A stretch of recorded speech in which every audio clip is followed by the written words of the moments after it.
Excited pero kabado raw si Herlyn Budol ngayong ilang araw na lang ay mapapanood na ang upcoming series niyang Binibining Marikit. Sa gitna niya, nag-open up si Herlyn tungkol sa paghingi niya ng professional help matapos nilang masangkot sa issue ng dating leading man. Makichika kay Lars Santiago. Baka nakachamba lang po ako ng magandang nilang, baka sinuwerte, naka-jackpot lang ako noon, o baka ang dami ko pong baka sa sarili ko na nagda-doubt po ako. Sa gitna ng success ng magandang dilag sa GMA Afternoon Prime noong 2023, puno pa rin daw ng what ifs si Herlyn Budol. Pangamba kung tatanggapin ulit siya ng viewers sa kanyang bagong series na Binibining Marikit, lalo't nabahira ng kontrobersya ang dati niyang programa. Kumalat noon ang screenshots ng umano'y conversation ni Herlyn at leading man na si Rob Gomez. Ayon kay Herlyn, kapag dedicated ka sa trabaho, gagawan ka ng issue. Si Rob naman, sinabing may gumamit ng kanyang phone nang walang consent. Nang mapag-usapan ito sa kanilang media conference. Ang tanong doon, nakamove on na po ba ang mga tao? Kasi para sa akin, parang ever since na pumutok po yung issue na yun sa akin, parang okay, kasi parang hindi naman daw po yun mawawala eh. Kwento ni Herlyn, kinailangan niya ng gabay ng medical professional dahil sa issue. Nagpa-psych din po ako, nagpa-help po ako sa doktor para po mas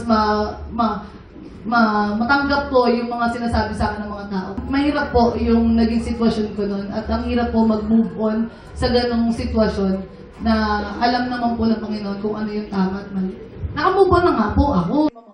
Aral din daw ito kay Herlyn. Ayoko din po maulit yung trauma na binigay po sa akin nung last co-actor ko na parang ang bigat na hindi ako naipagtanggol. So, na walang boses na nagsalita.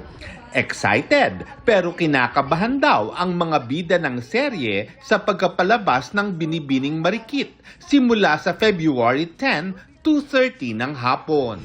Na-excite kami, halong kinakabahan, di ba? Pero tiwala po ako sa proyektong ito. Sobrang buhos po ang tiwala namin, maganda po itong proyektong ito. Promise. Ngayon pa nga lang, marami na ang naaaliw sa tuwing mapapanood nila ang teaser ng Binibining Marikit. May mga adlib po doon. Diyos ko, pinagsama nyo kami, ano pang aasahan nyo doon? Di ba? So, pero ako, masasabi ko sa inyo, ay grabe po. Kilig, tawa, iyak. Paglalaroan kayo, yung emosyon nyo to, paglalaroan po talaga kayo ng Binibining Marikit. Ano naman kaya ang masasabi kay Herlyn ng dalawa niyang leading man? Crazy. Crazy is crazy. Yeah, crazy in crazy a good fun. way. Crazy in a fun, good yeah. way. Like Yeah. in Japan, like we were on set maybe 18 to 20 hours a day, like in the cold, almost smack down winter, and it was just to see that there was no drop in effort, in energy or anything. It was pretty crazy in a good way. First time na-amaze ako na yung bida namin, siya din yung parang source of inspiration and energy namin sa set.